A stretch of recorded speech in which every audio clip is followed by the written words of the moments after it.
Welcome to Rich Conversations. Right now, we are at City Farm in Chicago. So we're on a farm in the middle of an urban setting. And so Alex Pate is with us right here, and he operates and he works on the farm here. When I came here today, what were you working? When I came? So last week I had harvested a bunch of sweet potatoes. Okay.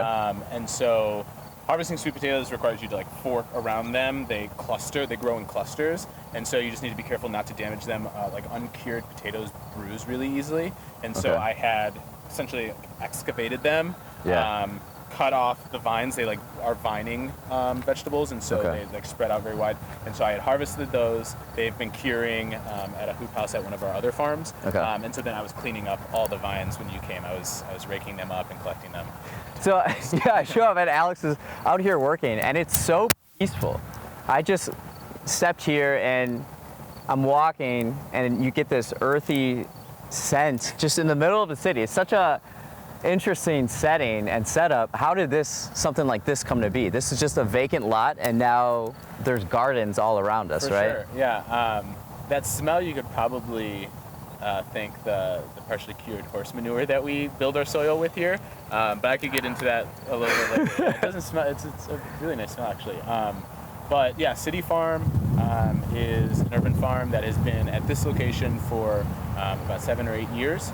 And prior to that, we operated on a lot right over here. You can see the building on Clybourne, and that was our other location for 10 years before that. But City Farm is an urban farm that our primary mission is to grow organically grown, nutrient-dense produce, distribute that, and make it available to Chicagoans who typically don't have as easy access to those type of locally grown foods. Yeah. So this is just one location you've said before, right? Yeah, so City Farm is this location where we are now. However, City Farm is operated by me. I'm the farm manager here, but I'm a farmer with Patchwork Farms Chicago. So Patchwork Farms is a farm location itself. We're located on California and Chicago Avenue, and that's our main location that we have our farm stand every Wednesday and Saturdays. We have our large walk-in cooler where we store a lot of our food, and then members of our CSA, our community supported agriculture, they come each week and pick up their produce subscriptions that they get. And so Patchwork is the collective. We manage 4 sites total, Patchwork being one, City Farm being the largest. And then we're currently working on a permaculture project at the Plant Chicago, which is a horticultural incubator space. It's an agricultural incubator location, and we're doing a permaculture project there. And then we have one farm called Frankie Farms on Franklin in California. Okay, so there are a lot of different spaces, and this one is the main one? No, so this is the largest site. This is largest, 2.5 acres, yeah. But our main our flagship site is Patchwork Farms on Chicago and California. That was our first farm that is kind of, like I said, where a lot of our infrastructure is, because we have our wash pack station over there, but it's pretty low tech other than the water hookup that we need to process. Yeah, you said there's no electricity, right? Yeah, and so that's kind of worked into why City Farm exists, why Chicago Resource Center has been able to operate this. Is the city has kind of allotted the space to be dedicated to farming, but the level of investment that they've put in is actually quite low, and so there's basic infrastructure steps that would require a water hookup, that would require an electric hookup on site here, and so that's been something that's kind of prohibited some of our operations to an extent, because we can't have a big walk-in fridge here. But luckily, right, that sort of scarcity in my mind, in the mind of my farm partners, kind of spurs a lot of the sustainability initiatives that we're able to act upon here, right? So how does it work with the city where is it basically we have this vacant land, go ahead, use it however you want to grow food, and so they don't want, to them, something happens with the land that's not getting developed yet, and they don't have to invest electricity Yeah, and I mean, just like what the aesthetic value of spaces too is something that the city concerns itself with, because like it is advantageous for the city to not have vacant land, and Chicago has tons of vacant lots, right? And so like even the informality of City Farm is, you know, something that I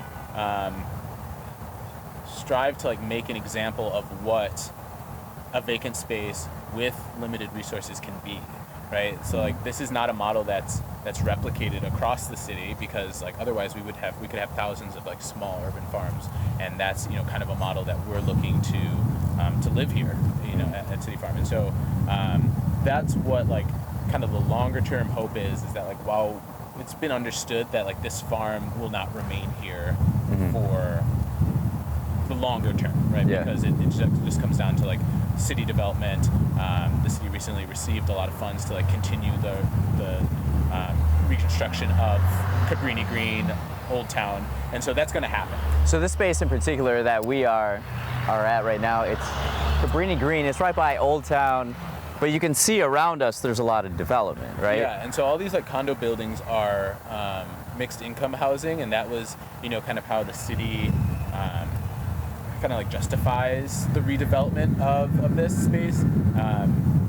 It's like probably a, you know, video for another time to talk about like the history of Cabrini Green, right? And like the injustices essentially that were like created through these housing projects for Black and brown people in Chicago. And so in that redevelopment, right, like the city has been forced to kind of address some of these historic ills through local activism, former residents who live here. And so in that, like a lot of the condos that come up here are mixed income. And there's, you know, there's ups and downsides to that sort of development. But what, you know, like the value that we see ourselves bringing is that while this space is unoccupied, that we can essentially, you know, form a center or a resource center for community members here, which, you know, like we actually like can't sell. Another stipulation with our agreement with the city is like we can't sell food on site here. So we don't sell any food. What we do, however, is you know, if anybody walks by and comes in, which people regularly do, we have some new people who like visit each week, and we are happy to give food away. People can make donations if they choose to, but that's the thing. You know, a lot of times we produce more food than we can even consume, given our farm stand, given our CSA. And so part of what we do as well is work with mutual aid organizations to help distribute our produce as well. We give a lot of it away. And that's kind of like how the farm is structured as well. Like we have this half of the farm and then this little section here next to the hoop house that's dedicated to our production, and that's about half of the farm. And then the other half of the farm is like our community garden area, and so we allow people who volunteer here, community members, to just like have space to grow, and you know, and that's produce that like they're not required to pay for space. They're not required obviously to pay for the produce that they grow. So how often do volunteers come and help out with food production? I mean, some people come regularly, some people come a little bit more infrequently, but like our volunteering is pretty just like casual in that like we don't have any like hourly requirement, like weekly requirements for people. So we do have like people who usually come like every Saturday.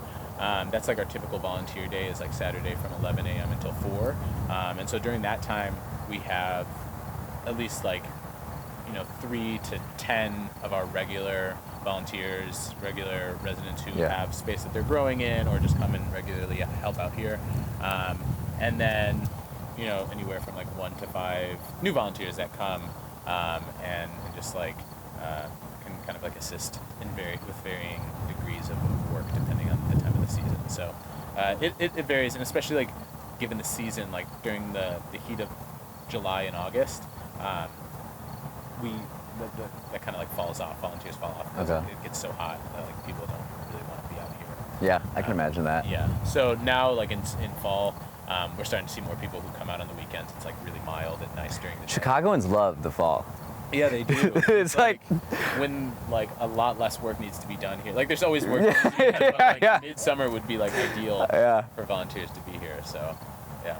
So how did you get involved in doing this? Like that's something I'm very curious about is like in your life, what kind of propelled and motivated you to now be where you are? Yeah, I mean, it wasn't necessarily something that I had like identified as like a destination. Yeah, like when you're a kid, I'm sure you never imagined that I'm going to be a farmer in Chicago, Yeah, you know, like anyway, no, yeah, like not sound attractive. I mean, so when I was younger, I did like some gardening at home with my dad garden, my parents garden, and so I'd like help like weed and stuff like that, but was never like particularly into it. And then I guess long story short, but like when I was in DePaul University for undergrad, I participated like very infrequently in like their garden club, and after graduating undergrad, went into education and was a high school teacher for a few years, and really was like depressed while I was teaching because I've never lived in poverty myself, and seeing the tremendous amount of poverty that a lot of my students faced on a daily basis was just like obviously very upsetting, and I had trouble kind of like justifying what I was doing in the classroom as like actually being something that was benefiting them. And I think a lot of that was kind of me romanticizing what teaching was and thinking that I would have these profound effects on like the students that, what was it, like Goodwill Hunting or something like that? Yeah, something like that, right? And so so that kind of forced me then to like start thinking about my career critically and like what I wanted to do. And so what actually kind of then shifted me into horticulture and agriculture was an interest in like the emerging cannabis industry in Chicago at the time, and that was like 2016 or so, and so legislation was just like passing then, and there was a lot of lip service paid to like having brown and black people within the cannabis industry, especially because of everything with the war on drugs and the way in which these populations have been targeted, and so thinking that I could step into cannabis and try to like assert myself, I started to like acquaint myself with agriculture, with urban agriculture specifically, and saw that there are all these like really interesting things happening within horticulture, and like that's where my focus kind of shifted from cannabis specifically to just agriculture, and specifically urban agriculture, and realizing that like you don't need to just like grow weed. At least I felt I didn't need to just like grow weed just for a living, right? There's a lot of other things that could like take up the bulk of your time within agriculture, and so from there I was kind of looking into like different ways in which I could step into urban agriculture, and as I was transitioning out of teaching, I was actually like recruited to work for this industrial supply company that was completely unrelated to horticulture. But I accepted the job because I had been familiar with the company prior to working there. Family members of mine had as well, and I knew that it was a good company to work for, and that they offered a number of different benefits. And so while I was there, I worked there for about 3.5 years, and during my time there, for 2 of those years, I was working towards my master's in crop sciences, and which includes horticulture, agronomy, and was getting that at the University of Illinois, and then once I completed my degree, decided to quit my job, which was last March, and then kind of came on full-time here. So all during while I was teaching, while I was working at this industrial supply company, while I was in school, I was coming here and volunteering. And so I had been volunteering here for about 5 years by the time I finished my master's program, and had done everything from just like starting out weeding and like kind of being like an amateur volunteering to working part-time with patchwork farms, and would help them with their harvests and do various things, and kind of like set up in like the years leading up to like me joining them full-time and me helping with their operation. What do you love most about now working here? I mean, there are a lot of things. I've never worked as hard and as many hours as I have here. Like, it's just like a very physical job. And that's one thing that I really love. And that was like one of the appeals of agriculture is like, I can have something that like is intrinsically like physical, where I don't feel like, you know, I need to like go to the gym and like do all these things like after sitting at my desk all day, right? Yeah. And so that was like one thing I really loved. I really just enjoyed like the full autonomy that I have to kind of create my day to day. And I think that that's like a really liberating thing, is that like I really like do what I want to do, right? And Yeah. like that's not like my great aspiration, is to just do whatever the hell I want to do. Right. But, like I really enjoy like the long-term planning required in a lot of the farming. So like being able to have these kind of like methodical plans about where we're going to set up various crops, and even like thinking into next year, like where we can do crops that are like more, that are going to grow all season long, where then like make sure those are closer to the front, so then when people come in, they immediately will see like Swiss chard, they'll immediately see our sweet potatoes, which take all season to grow, right? And so that's like something that I won't have to constantly be turning over beds and things like that. But yeah, and I mean, just like growing food and like growing food and like just giving food to people is like, I view it sometimes as like giving people money, because like if, you know, you're able to prepare the foods that like we grow, and you know, like I think I might have forgotten to mention this, but like our mission here is to provide all these foods for low to no cost. So everything that we sell here, all the events that we have here are free with a suggested donation. And so a lot of times that means people who can afford to pay more, they absolutely do, because they understand that they're like kind of covering other people who may not pay, you know? And so in that vein, like being able to grow produce that people can prepare and essentially like supplement costs that they would spend on food Already, yeah. exactly. And so like that's like really empowering. It's like it's empowering other people in a way. And it you know, you can lead horse to water, right? And so not everybody's like as interested, but like for a lot of people who come here, they're drawn to the farm because there aren't very many spaces like this in the city.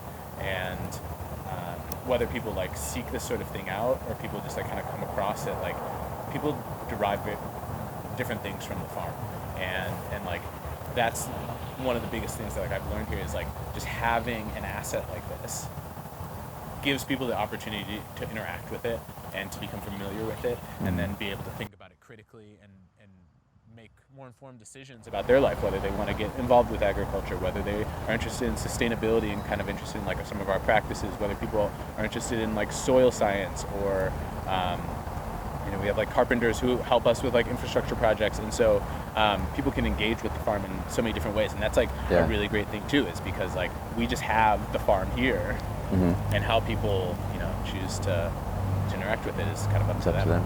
Yeah, that's awesome. Well, why don't we check out some of the stuff that that you're doing here? for sure. What is the best place to Kind of maneuver through. check out first? These are actually, so these are like bags of mushroom substrate.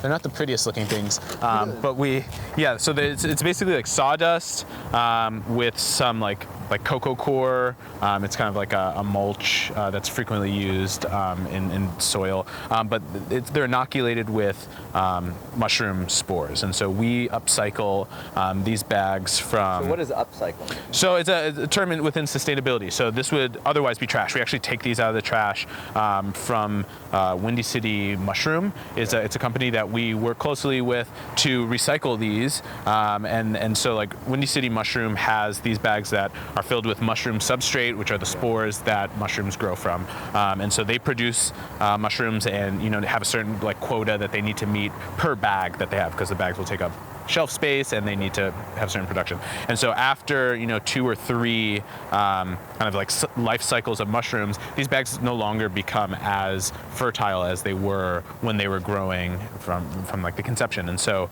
they toss these bags out, and we take them out, take the substrate out of the bags, and we'll incorporate that into our soil. And if we walk over here, I could start to show you kind of, we have like a little mushroom mound that we've started. And so yeah, we use that substrate, we break it down, and we'll add it to like our mushroom mound over here, which is not currently in season, and so we kind of build that up at the beginning of the season in fall, or I'm sorry, in spring, when like temperatures are a bit colder, and we'll like grow mushrooms here because that substrate still has mushroom inoculant in it.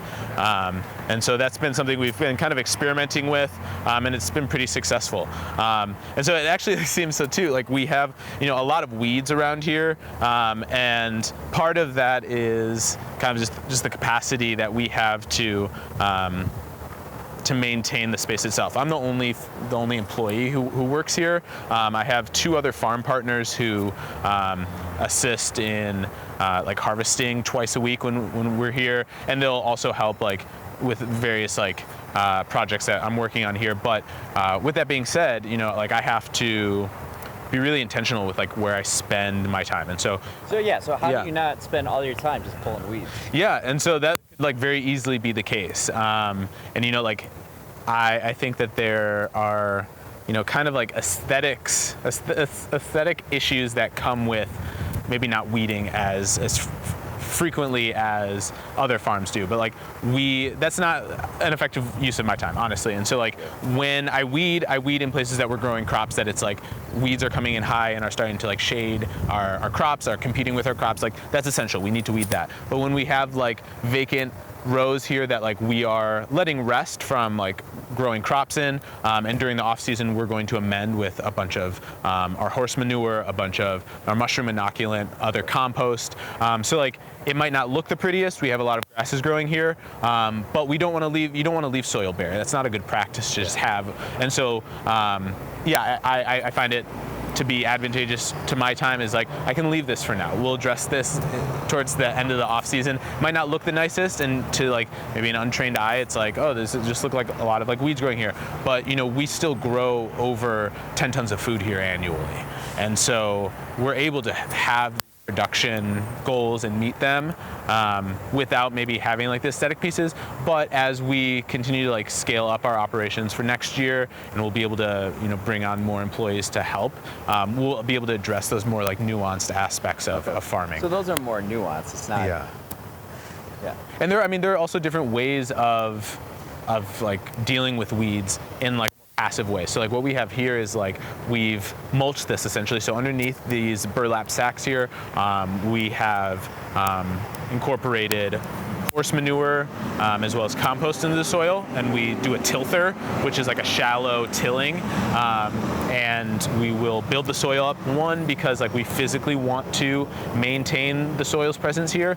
Each time you harvest, each time you weed, right, we take off and break off a lot of the soil that's attached to the roots, but there's always inevitably some soil that leaves the ground, and that's like our biggest asset here, right? That's the medium in which all of our plants are grown. And so it's very important for us to continue to like grow our soil physically to make sure that like we have enough soil. But then we also want to build the soil and its nutrient contents, because each time you grow a plant there, whether it's a crop, whether it's a weed, they extract nutrients to complete their life cycles, and we need to replenish that in order to grow healthy plants. Yeah, exactly. And so that also kind of goes into like how we weed. We do a lot of like mulching, and we can cover big swaths, and we can continue walking down this way, but we can cover, you know, big swaths of land and being able to like suppress weeds here. So there used to be a bunch of weeds in this row. I put this plastic down, and like these weeds will spring through, but this is a lot easier to pull than you know, an entire row of weeds. And so that's like one tactic that we have. But I have also like bigger tarps, bigger areas that like I just cover, and what's nice about that, it's actually like when you use plastic tarps like that, the technique is called solarization. Solarization, yeah. And so what it does is essentially like, and you want to use, like you need to use like dark colored plastics when you do it, but you basically cover. It absorbs the sun. Exactly. So it absorbs the sun. Underneath the tarp is like superheated, not like superheated like over, I think it reaches like, you know, 150 degrees, but that's hot enough to burn a lot of the seeds of weeds that have been in the ground there. Really? Yeah, and so what we'll do is cover a swath with plastic, and it's usually done during the winter when we're not required to grow, but we'll cover it. And for the winter months, it usually can happen, in a matter of like 2 to 5 months, depending on the weather conditions. But then, when we come back in spring, we're able to pull back the mulch, pull back the tarp, and we have like beautiful clear soil that's like ready to plant immediately. Yeah. And so like that's the sort of thing too, where it's like, okay, we can have weeds in an area for a while. Again, it might not look the nicest at any given moment, but we can take care of it because we'll mulch it, and that's just like an effective way to do it that like I can do by myself. It doesn't require a team of 3-4 people here to help with that. But that's also like the weeding piece is also what we have like our volunteers help with, and a lot of times like that will be when we get a lot of weeding done, and a lot of times we turn beds over immediately and we'll have to pull the weeds and then plant into it immediately, and so like mulching doesn't work for that case because we don't have months to spare to do that sort of thing. And so yeah, we do have a lot of grasses and things, but like over here we have a lot of our cucumbers growing, and I can look in here and see we probably have some after the rains. But these are our cucumber plants, and again, it's approaching the end of the season, but here you can see one coming in here. Oh, yeah, look at that. Yeah, and so after a single rain, like you can start to see like they emerge pretty quickly. And yeah, we also harvest them a lot. We harvest them twice a week. So it rained recently. Yeah. And you're saying they just come up? The water content of cucumbers is really high, and like there are a number of vegetables. Most vegetables have really high water content, but like when you think of things like tomatoes, like cucumbers, we grow watermelons as well. Watermelons are a little slower growing, but these things that have extremely high water content are like really impacted by precipitation. And so, this past like weekend we've had 3 days of rain, maybe not consistent, but more rain than what's been occurring earlier in the summer. And so our next harvest day is Wednesday, and so we will come and harvest them on Wednesday. And this will be like get a little bit bigger, but these are a nice variety. These are Japanese climbing cucumbers, and so Japanese climbing cucumbers. And you can see some of them start to grow up these. So this is lamb's quarters, but this is the cucumber, and some of them have like little tendrils that tie themselves to these. And so like if given a trellis like this one, right, it'll grow up them, and like it then can produce more cucumbers, just because that's how it grows naturally. Something I'm curious, and maybe listeners and viewers are too, is where do you get your horse manure? So we had previously, so this site, right, like as I explained earlier, was a vacant lot before, and like urban soils, specifically in Chicago, but like most urban soils around the world are like highly contaminated with heavy metals. And so like you can't grow, you can technically grow in there, but like any vegetable that is soil borne, so like potatoes, like a lot of lettuces, squash, things that will like be on the soil, like those things then have lead and heavy metals like on their exterior or in them. Those things aren't transferred to like the fruits of a lot of like crops. So like you can grow tomatoes in that. Still not a good practice. So our soil here has all been brought in, and it's been brought in from, before it was shut down, we got all of our manure from the Arlington racetrack.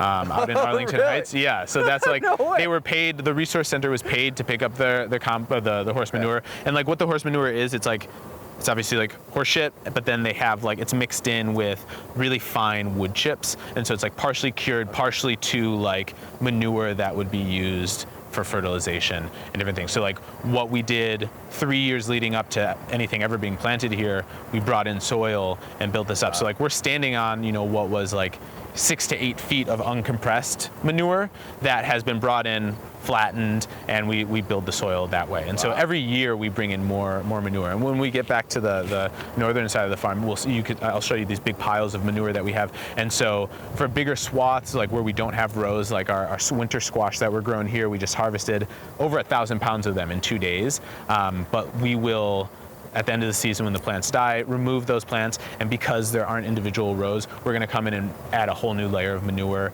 And like the manure itself is like really acidic when we first lay it down, so you can't plant directly into that.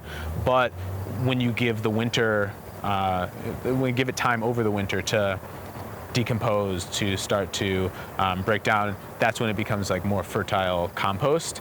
So when we come back in spring, it will be broken down enough where we could plant directly into it, and a lot of our plants thrive in it. And so we do like annual tests, annual soil tests, and so like our heavy metal content is much less than like what is considered like lethal or just like dangerous. But it's also like much lower because like there wasn't lead, there wasn't heavy metals in the horse manure.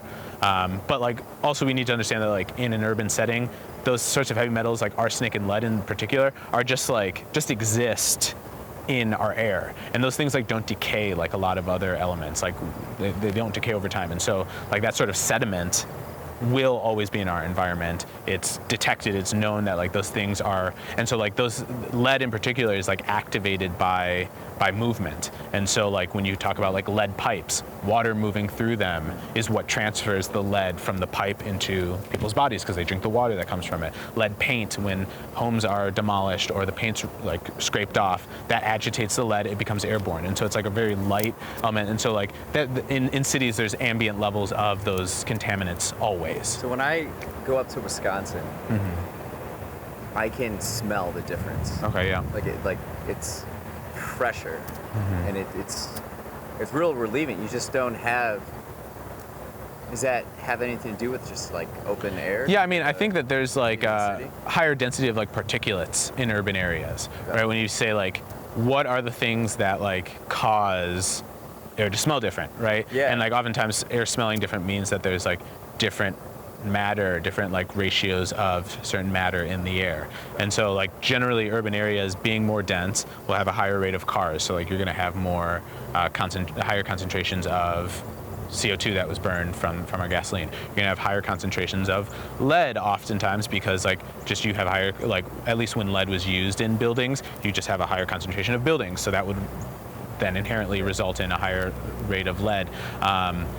As it pertains to lead and heavy metals, like that was only outlawed in the use of gasoline in the United States in like the 70s. And so up until like the mid 70s, gasoline was being sold and used, burned, and it had lead in it. So every time So yeah, now everybody's exactly. And so lead, yeah. and so that was concentrated in urban areas. So like all during that time, cars were releasing it. Urban areas have more of that because there's always just been a higher concentration. So as you go out to more rural areas, I believe like that's one of the things. There's probably also a number of different things that contribute to that, like what kind of forests are in the area that like, right, like concentration of trees produces like smells that are often nice that we associate with the wilderness, right? And so like all those different things, but particulates definitely are like part of like what goes into like how the air smells, how the quality of the air is in any given area. Yeah. Do you have any favorite trees? I mean, I think like Do you know much about trees? I mean, you know a lot about all some trees. I mean, but that's like an interesting thing too. That like within horticulture, there's such a vast amount of like plant knowledge, and so I know about like a lot of things that are applicable to my farming. But I mean, like I would probably like associate like a lot with willow trees just because of where I grew up. My high school was actually called Willowbrook because there were a bunch of like willow trees along this brook that ran through our town.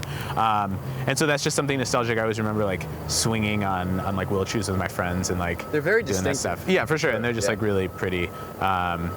So that, but I also don't spend a ton of times with trees here. We do have like some young trees that we are growing in some containers right now that are actually part of our permaculture project at the plant. But those are fruiting trees. We have like some plum trees and some like, what else do we have? Berry trees. And I save like all the pits for like the peaches that we have. We work with like a bunch of different farms that we get fruit from, and so I'll save like our plum pits and our peach pits so that eventually when I have like some land of my own that I'll purchase, I will plant some fruiting trees for sure. How long do those pits last? Like, I mean, most seeds will like store for a decent amount of time. I mean, I could hold on to those pits for like at least 5 years and they'll be good. I could also like germinate them and start them in a small container. And then once like that, they could live like that for multiple years. Plants are really versatile where you can you can start growing them here, but then you can transplant them here, and then you can move them over here and then over here. Is that?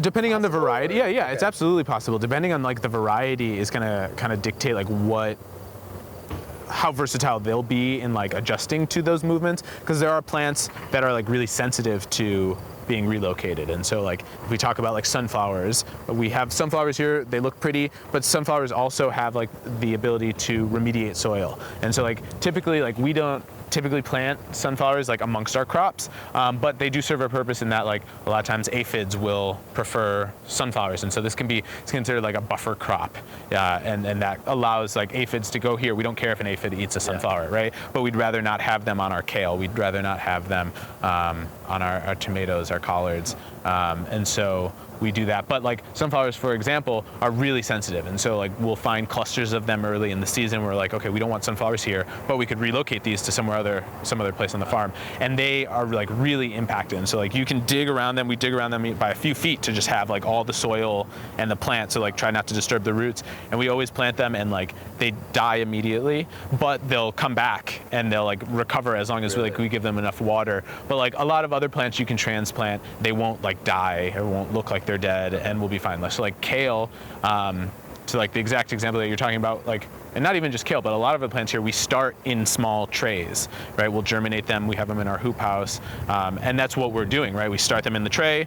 Once they get large enough, then we transplant them into the field, and so that's like a common practice. But even on like a larger scale with trees, we have trees that we have in large containers that we are, so this permaculture project we're working on is not ready to receive the trees that we have yet. Like what we're doing is building large mounds that are called hugelkultur mounds, and those are built from basically like layering different plant matter. You start with like big chunks of like dead trees, cover that with dirt. It's like described as like a dirt lasagna, and then you can cover it with like different types of like decaying brown matter, and you build it up and you build these mounds. And what it does is like foster a really rich like micro ecosystem in the soil, and so then that soil is able to support trees. And so that all that though takes time to break down. And so right now we're at, you know, like year 2 of that.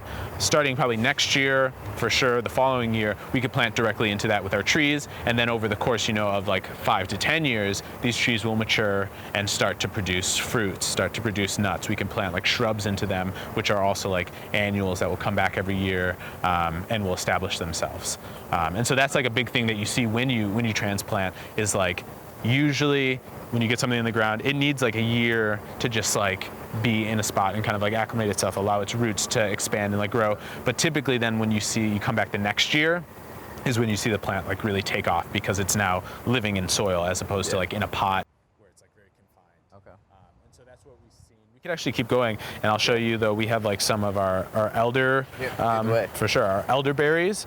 And that was an example of what I just described as like last year we put them in the ground. They did fine, but then this year they really just started to thrive. But yeah, so back here, like we have some of our carrots growing. These are some mustards that we grew. So like, again, this is another situation with like weeds, is like we were growing, this is like one of our salad mixes. This is like a frilly mustard green. Oh yeah. Yeah, you could actually try this if you'd like. It's probably gonna be a little bitter because they're starting to flower now.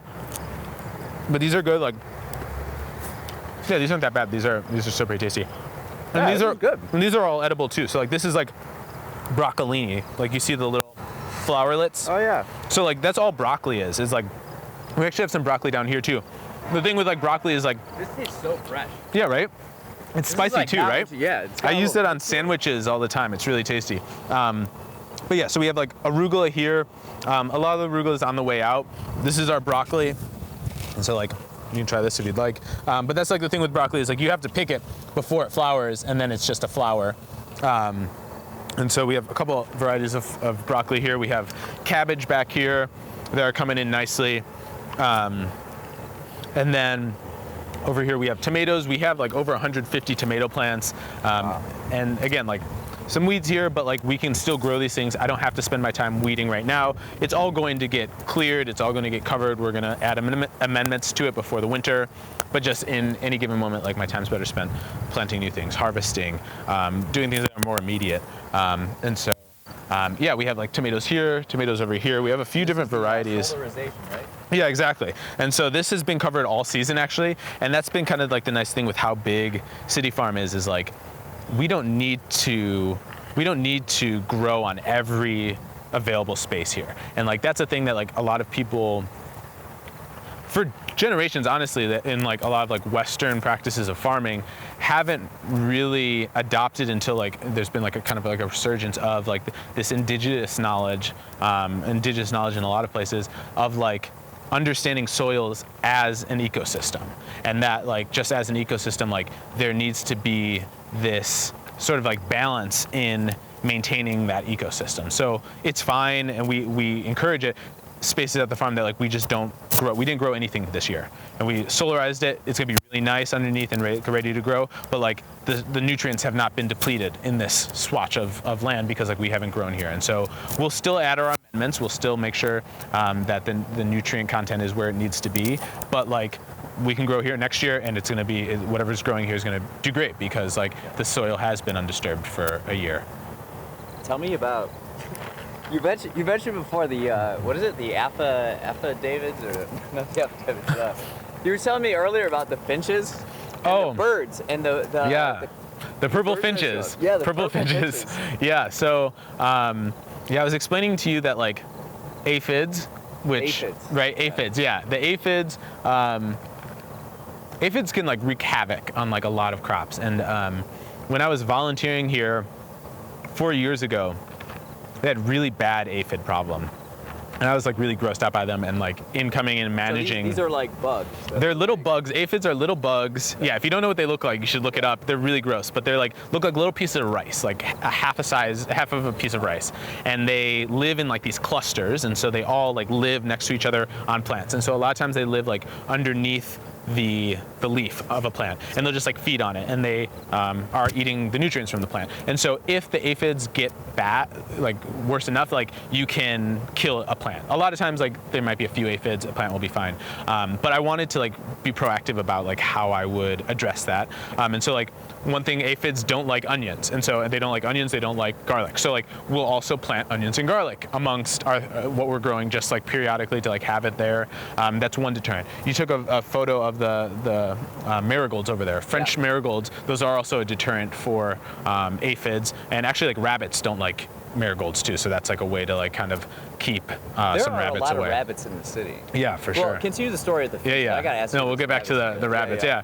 And so in like kind of trying to determine how I was going to deal with aphids, we hadn't had any like a problem with them, but I just wanted to like deal with it beforehand. And so I found out that purple finches really enjoy aphids. They eat aphids, and they are a migratory species that does like pass through Chicago and like a lot of the Midwest during the summer. And so I was like, okay, we got to get some purple finches here. How can we do that? And one of my colleagues had told me about this like bird speaker that she had seen at like another farm that was essentially just like playing out bird calls of species that they wanted to attract to the farm. And so I literally just like had my cell phone, and for 3 days, like Thursday, Friday, Saturday, went on YouTube and on a loop played the purple finch call. And at the end of those 3 days, I came in on Monday, and I came in like a bunch of the purple finches were here, and I found out, you know, that they really like the seeds of brassica. So we just had some of those mustards. Those are brassicas, right? And the flowers will eventually go to seed. So I left a bunch of those brassicas. I think they were turnips. I left them in the field, let the flowers turn brown. That means they're like producing the seed. The seed was ready. And so when I came in, all of the purple finches were like hanging out in the brassica seeds, eating those, and then they stuck around because they realized, right, that there's a wealth of nutrients here for them. And so they were here all summer. They've since left because they are migratory birds, but we had them here. They helped keep the aphids away. They fed on some of the seeds that we had available, and they're just like really lovely birds, and that added to the diversity of the ecosystem here, because like the farm itself is an ecosystem, whether it's the soil, whether it's above ground, whether it's like what's existing in the trees around here. So like we also serve as an ecosystem to the wildlife in the area. And speaking to like rabbits, we do have rabbits here. There's so many rabbits in Chicago. Yeah, they're like absolutely. all over the place. So how do you keep them out? Or it's never been. Yeah, I mean, we don't want them here necessarily. Like we don't attract want to attract them here, but they are going to be here. And I mean, in any area, any like landmass, right, you're always going to have some like occupants, and a lot of time like rodent occupants. I'd rather have rabbits than rats, and just like any area in the city, there's going to be rats. We don't have like a rat problem, but like there are rats here. There are rats everywhere. But we do also have, we work with these people who essentially like distribute feral cats across the city. And so like we work with these people who have brought cats to our other farm sites, and we have like a little enclosure just outside of our fence over there that like they come every week and they stock it with food, stock it with water, but they like acclimated the cats here. So we have 3 cats who like live here. Oh, nice. Yeah, and so they just like are always just kind of like, they'll do their thing. yeah, and so they live here and are always just around. Like you'll sometimes walk up on them and see them. But so they kind of help with that. But that's also the thing too, is like we don't like create conditions where pests like that would thrive. Like we don't have a rat problem because like we have a lot of food, but like our food doesn't just like rot. Like you're gonna see like a tomato here or there that just like fell off and it's like whatever, like we're not gonna be able to eat it. It's starting to like decay. But like we don't have mass amounts of food here that are rotting. We are frequently harvesting, and so that doesn't create a condition. Like rats aren't going after tomatoes on the vine, like unripe tomatoes on the vine, right? Rats are going, like there's so much trash in the city that like the smell attracts the rats, right? So there's other things around here that are actually like attracting rats, and yeah, rats are probably gonna pass through. But like just the other day we were watching a hawk, and there's like hawks that come here now, and you'll see them periodically like circling, and like they'll be like in the thicket like going after something. And so they're like, we create that ecosystem. We've seen coyotes here, and so like there are natural predators, right? And like those sort of like apex predators in like this area are a sign of a healthy ecosystem, because there are these various levels, these iterations of species that are living here that are interdependent. Define an ecosystem, like in, not just specific to City Farm here, but just in general. Yeah, I mean, an ecosystem. How it relates to really all types of different. For sure. Ecosystems, I mean, are really just like an environment that organisms are functioning. Right? So like you could have your ecosystem at work, right? And like your ecosystem at work would consist of your colleagues, would consist of like probably like the hierarchy of the people like working in that office space, would consist of, depending on like what type of office it is. If you have a cafeteria, like then you have like people who are part of that same ecosystem, but like a different component of it, who are like operating in that, where you have maybe the business side then. And so like, yeah, I mean, ecosystems are everywhere. But like, I think, as it pertains to City Farm, we're looking to foster an ecosystem that exists within our farm, but then we're also looking to like improve, to increase the quality of our urban ecosystem that like we are all living in together. So it's like this right here, this plot of land is an ecosystem in itself, but this plot of land and what you produce here serves a greater ecosystem. And it's just like macro level, absolutely. And that's like, that. and as you zoom out, as you zoom in, you start to see these, and that exists within us individually, right? Like we have like the human who's living in the ecosystem, but then within us we have microbes that are living in the ecosystem that are us, right? Yeah. And so like it's just like each iteration, it's pretty like trippy, right? But like, but that's like what, you know, bringing us closer to nature like is understanding, is that like an ecosystem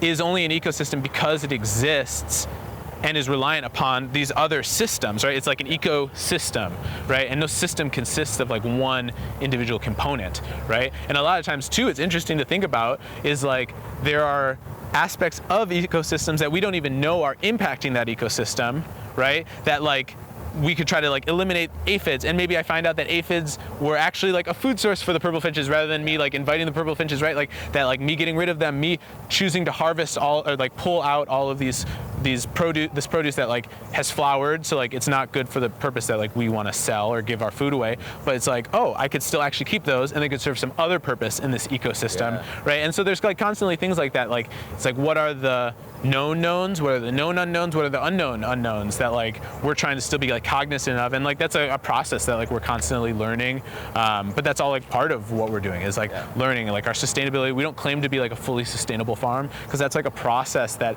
requires a refinement of these systems to make things sustainable. So like we have sustainable practices and we are moving in that direction, and we like practice sustainability, but we're not like sustainable as like the end point, and that like we've achieved sustainability sustainability, right? It's like, no, like we're constantly learning ways to become more sustainable. And so like when I talk about like the mulching piece, like all of this, like I've never bought a tarp. These is all like just like recycled tarps that we've had. The Chicago Resource Center has access to a lot of like materials that we are able to repurpose. So all these trellises that you see here, these poles, these are just like recycled like metal poles. We pound them into the ground, use them as trellises. We get burlap sacks from, and you saw it earlier, the rows that were covered. Yeah. Those are burlap sacks from Intelligentsia Coffee, and we. Oh, no way. Yeah, and we get deliveries from them, and we repurpose them. They're nice because they're made from burlap, which I believe is like hemp material, and so they'll decay over time, and so we can leave them in the field, and if we choose not to like farm an area, like they'll just decompose. They add nitrogen to the soil, and they're really great for like mulching. We use them for a bunch of different things, and so like understanding that, being able to foster and like form the relationships with the businesses that have these different things that we can upcycle, we can recycle them, to be able to use them is part of the practice of sustainability. And it's like a mindset because it transcends just the farm, right? Then it's like, oh, I started working here and made, you know, like 1/4 of what I was making at my job previously, and had really like thought about, okay, am I gonna be able to like support myself off of this? And it's like, absolutely, because like the lifestyle shift that happened and like that mindset shift that happened of just like, oh, like this sustainability approach can actually like manifest itself in all these aspects in my life. And then that allows us to live more sustainable lives, you know? And so once, like the beautiful thing about City Farm is like we are a living example of that. And so as people become like familiar with us, they spend time here, they start to see those things as well. And it doesn't need to manifest itself then as another farm somewhere else that somebody else starts. Like if that happens, great. But then it could also just be how people are starting to think about their lives in these ways that are conducive to sustainability, to just being more responsible to our ecosystem, to our environment, being more like human-centric and like sustainable in what we expect from like our workforce, right? That like a lot of like the practices within like within corporate America are like not sustainable because you have like these high rates of like burnout, and like that's a piece of sustainability too. Yeah. And so yeah, it's really empowering to like be able to think and like see the world through that lens, and kind of practice that farming. Yeah. Why don't we Keep moving on? keep moving? Yeah, absolutely. Yeah, so this is our tomatoes. Yeah, this is the section that you saw me when I was when you came in. And so we have 2 types of sweet potatoes here. These are sweet potatoes. These are the like broadleafs are our Bordeaux. These are like larger sweet potatoes. And then we have some of these. I think they're like Huckle sweet potatoes. These like kind of spiky leaves. I'd pull some up, but they're kind of a pain to get to. You need to find like essentially just like you need to find where they're all coming out of the soil because they are just so viney. And so yeah, but these are some of our sweet potatoes. This is our hoop house with our peppers, and I can show you some. Just be careful because some of these peppers, I didn't put up trellises, and so some of the peppers, these pepper plants are starting to like bend over. But you can stand like right here if you want. But yeah, we have like a bunch of sweet peppers. We have a bunch of spicy peppers. These are like our poblanos here. These are like really beautiful, ready to harvest soon. Yeah, beautiful. They keep really nicely on the vine, and so like, yeah, you can see they have some give now. They're like really nice, ready to go. But like, yeah, people love these, and like it's nice because they do store better on the vine than in like our fridge. So like rather than, you know, we could have harvested these, given them to members of our CSA, we could have sold them, but we had enough food. And so we're like, let's keep them on the vine and we'll harvest them when they're kind of ready. Tell me about the garlic here. Yeah, so garlic is like I love garlic. Garlic, isn't it like the utility knife of like cooking or something? Oh, for sure. I mean, yeah, and people, it took like my first like visit to like Europe to realize that I'd been like underusing garlic in all the cooking I've been doing. And so the garlic is a crop that like is pretty high yielding. So like we can get a lot out of like a single garlic plant. And so this is hardneck garlic. And so it has like this like real stiff neck to it. And so we get like multiple products out of like a single garlic clove. So we will plant these in fall. These are like overwintered. So overwintering is like a term used to like with crops that you plant in the fall, late summer, and then allow them to get mature enough so that they can like withstand the cold weather. Okay. And then they'll usually like not die, but they'll start to like diminish in size and their foliage will decrease, but they'll still survive. And as long as the winter is mild, then they'll start to grow in early spring. And then by time, so we harvested these, you know, in July, planted them in November, harvested in July, and then we've been letting them cure in here. But before we harvest them all, like we get something called garlic scapes, and that's why these ones are like cut off. So garlic scapes are the stem of the garlic that protrudes out the top, and then before you get, like, you can see the flowers down there on those ones, those like little pom-poms at the top. So those are like garlic flowers, and so then those produce little cloves that when they fall off would then produce more garlic. And so before they flower like that, we get these beautiful scapes, and so we make like garlic scape pesto from them. They're just like these really long, like curly cues. They're green, and then you can harvest them. They're really tender, and you can use them like garlic, but they're just really flavorful, and restaurants will pay us quite a bit for them, and our CSA members like them. And so with these garlic, yeah, we cure them, and so we're gonna have some volunteers here next weekend who will help us kind of like prepare them. So we'll cut off the tops, and like the one you're holding is like a really nice sized one, and so like we identify. This is what like, I typically see at stores. yeah, right? exactly. And so we'll identify the bigger ones, and those are the ones we'll want to propagate for next year. And so like the genetics, right? Like the genes within this particular bulb are like pretty good, like desirable for what we want. We want more large garlic. And we'll find some that are like purple too, and we'll be like, okay, people like the purple garlic, so we'll reproduce those. And so we identify them, we sort them. We have like what we call firsts and seconds of garlic, and so like these are like firsts, meaning that like the paper's intact, they're really nice size. These are like desirable for somebody to purchase. But then we have like other ones that are maybe a little less nice. Something like this? Yeah, that are just like smaller, or this one has like the paper broken, that they're still very good to eat.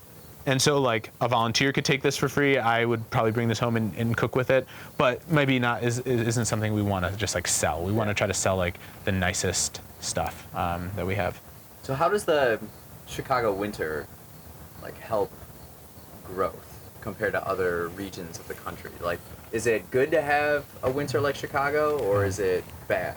I mean, I wouldn't say it's like good or bad necessarily. It just like given our climate here, it's just something we have to deal with. I think that there are like upsides to it in that, like what I was discussing with like our soil, is that like the winter gives us an opportunity to rest the soil. Is like we're not going to be able to grow anywhere near the extent of food like that we're able to grow.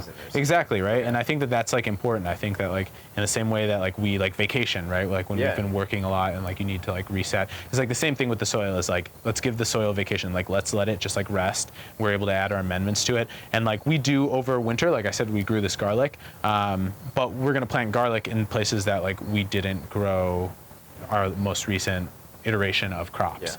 And so I think that that's a good thing. I think it's a good thing to have that break as a farmer. I think that like, you know, the physical toll of farming is pretty great. It's higher than I think a lot of jobs. And so like myself, like but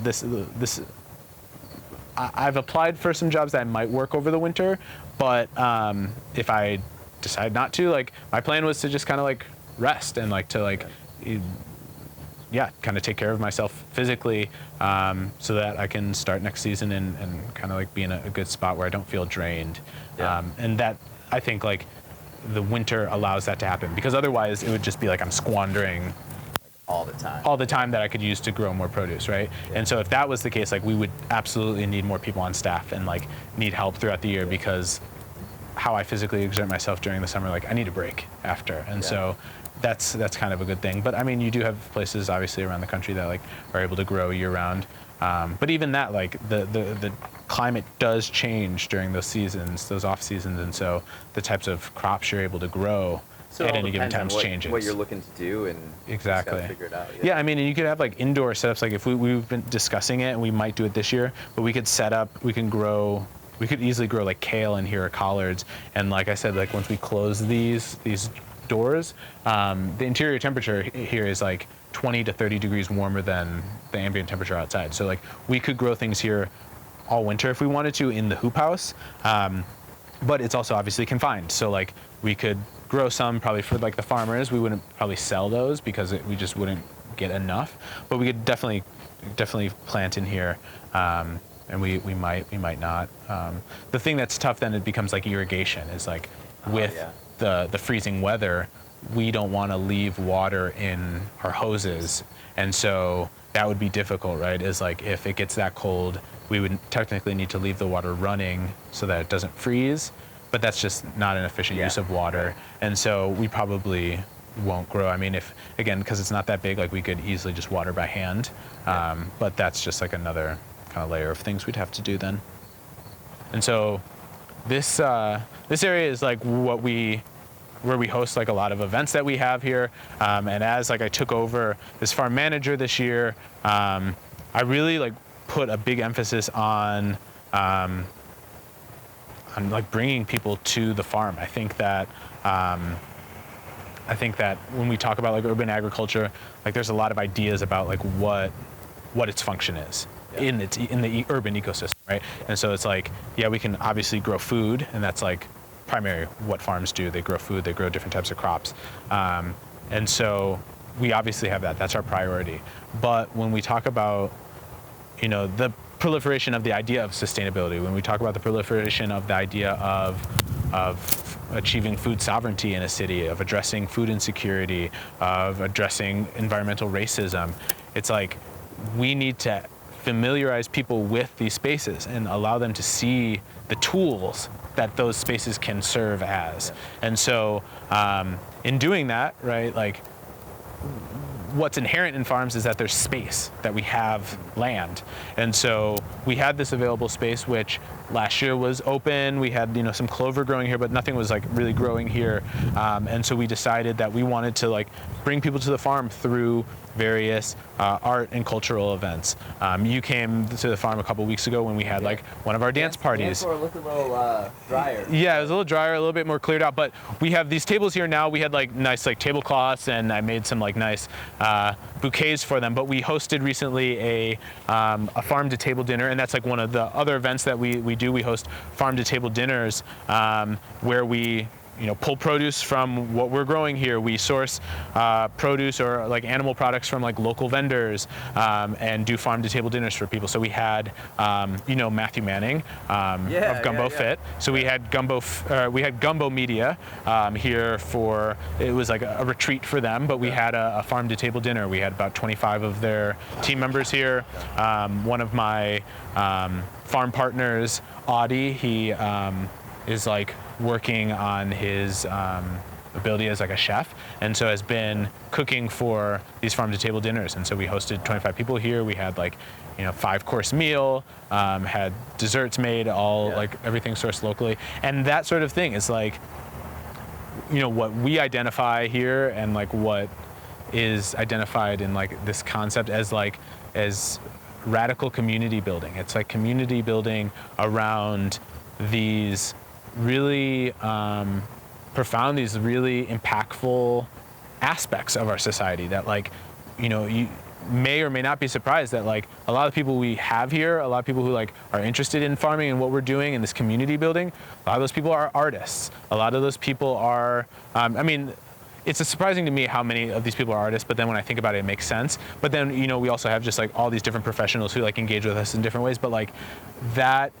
that's what we want to do with this event space, is that we're able to have people who can come here and like have like see a really cool performance. We've had like hosted like multiple days of like dance performances with dance collectives in the city. We've had those farm to table dinners. And so if people can have these like really positive experiences here, and those experiences resonate with the people who visit, then again, they can start to think critically about what farms are. A lot of people who come here haven't ever experienced like this sort of farming, especially in an urban setting. And so when we can like spark people's intrigue, right, we can have them engage with us in different ways. A lot of people come back with friends when we have different events, right? And it's like, yeah, we have this place, City Farm. It's like, talk about the juxtaposition between all this green space and the urban city, right? And for a lot of people, this is like an oasis. It's like a sanctuary. It's something totally different, right? Exactly. Yeah. And so, again, like, I'm not going to dictate what the farm means to people, but we can have people come here and have a really great experience, and then it can kind of like take a new form with that individual. And so that's been really successful this year. We're looking to expand going into 2022 and having a lot more programming here, bring a lot more people in, and that's like how we build our volunteer base. You know, people come here, and some people want to help us and help us weed, help us do these different projects, which is great. Other people come and like want to help like by giving us donations. Other people want to come and help by becoming like associated and affiliated with like the mutual aid organizations that we work with. And so again, just like creating the space to give people that opportunity is kind of what we aim to do. If you thought the weeds on the food production side were bad, this one, we have a lot more weeds over here just because, like I explained earlier, we have like the inconsistencies sometimes with some of our volunteers. So that's just a reality of it. But again, like the food's able to thrive in these settings. So like this year we've had a little bit more of like a coordinated effort with our volunteers. So like they've planted a lot of their things in like the same area. So we have like tomatoes in these rows here. So this is a space where people in the community can just grow what they want. Yeah, we have and kind of have their own experience growing food. Yeah, for sure. I mean, a lot of people right in like urban areas don't have access to open space to grow like this. So, you know, if people have like in the condo, some people have like those boxes or whatever that they grow in, but like this is wide open space where like you can get the full day of sun here, right? You're not like getting obstructed sunlight. Like I said, like explain like what our soil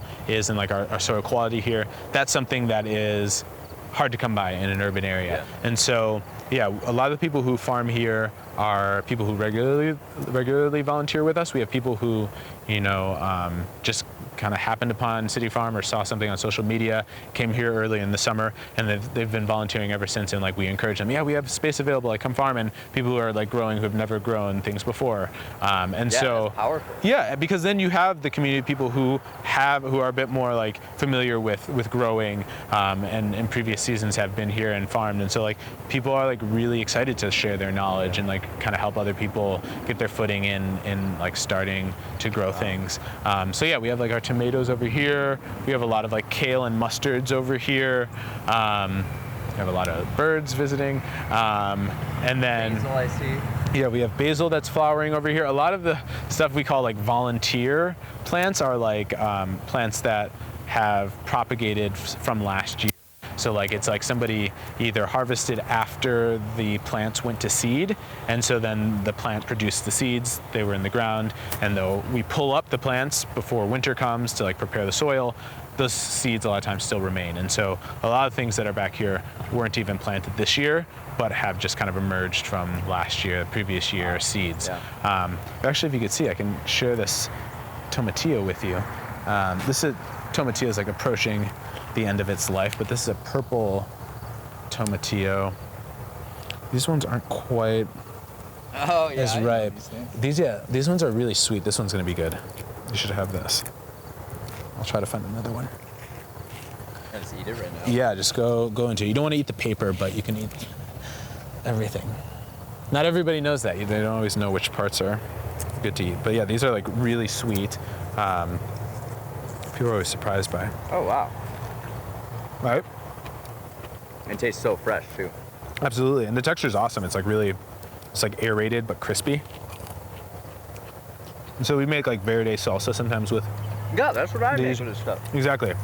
Yeah, these ones are a little sweet for that. I don't think the purple variety are the best always, but those are like they're really good green too. ones. Exactly. This is actually, I always like showing this off. So over here is our watermelon patch. And so this is the first year I've grown watermelons. And this one was not staged like this. This vine just started to come up onto the bench. And so like I already harvested probably about 2/3 of the watermelons in here. But we kind of wanted to experiment because like typically watermelons don't grow great here in this region. Like they grow in Illinois for sure. And like mainly though it's like central Illinois, southern Illinois that have a lot more like melon production. But you know, we are experiencing climate changes. And in that like, again, they fluctuate from year to year, but like this year was like pretty warm. Most of the summer we were in a drought. The temperatures were really high, and so watermelon like really thrive in the heat like that. And so we planted, this is probably like 20 plants or so that I planted in June, and they kind of went in the ground late, but we started the watermelon plants in the hoop house earlier in the year. These were literally just seeds that we saved from a watermelon that we liked, that we ate last year. Really? Yeah, and these watermelons are actually yellow watermelons. So when you cut them open, the inside is yellow, Wow. and they're still very sweet, but they have like this kind of like vanilla flavor to them. And so, yeah, we've been growing these and they're doing really well. We have like some really big ones. But so far I've harvested almost like 25 watermelons, and we still have about 15 more in here. So we got a really great yield this year from watermelon. We'll continue to grow them. Very cool. Yeah. This is just more of the community space. We could actually go down here. This is like, has been coined like Pepper Alley. But we have just like a lot of different peppers here. I'm not actually even familiar with all the varieties, but we have, yeah, a lot of peppers here. We have some chilies. These are like banana peppers. But yeah, a lot of stuff. We have. What are those purple things? So these are peppers. They're probably these look like a type of bell pepper. Yeah, I don't know exactly which variety these are, but there are a lot of like purple bell peppers. So I believe that's a sweet pepper. And then, yeah, we have a lot of chilies here. We have like some habaneros. Yeah, people are kind of like experimenting growing just like a bunch of like these kind of obscure, I don't even know what type of peppers these are. But that's like the thing is like, you know, with how much space we have, and again, like how I can effectively use my time, like majority of my time I'm spent on production side kind of doing that, and leave the community space. We'll do like some, you know, coordination meetings to just like see like, hey, this is what we're kind of thinking, but like this is up to the volunteers to kind of do. And so we have them kind of like coordinate what we have growing here. Look at this view of the sky too. We have this garden, and then look at all these buildings. Isn't it cool? It's such a unique space. You can see why people in the community would gravitate towards this space for an event, because it's so unique. Yeah, I'm just mystified by this purple. Look at that. Yeah, there's really beautiful colors. That's like one thing that I am becoming kind of familiar with too, with like various types of peppers, is like the colors are indicating different stages of ripeness, and some peppers that like we consume and like know to like associate with being a certain color is actually just because like we harvest them at certain times when they're like actually not like fully ripe. But it's just interesting because you can eat peppers at various stages. Yeah. Well, thanks for showing me around today. This has been absolutely been really cool. Absolutely. There's so much to learn too, as you can probably. Yeah.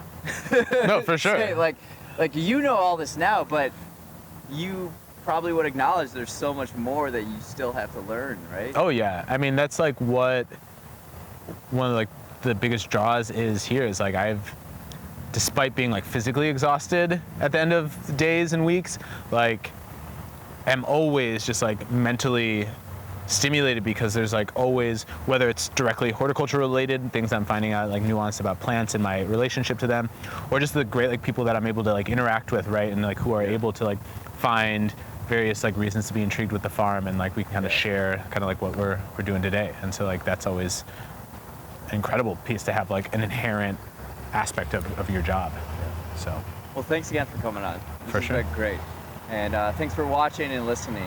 You can, where can people find you and City Farm? for sure. So we mostly operate on like Instagram. We just have like do a lot of posts there and like post for our events there. And so I post all of our events at Gerard Pate on Instagram, and then the farm itself is Chicago Farm. And Patchwork Farm Chicago is also on Instagram, and we are always sharing different things at the farm and all of our events and all that. Thank you so much. Yeah, I It's been appreciate it, great. Rich. Thanks a lot, again. man. Appreciate it. Thanks.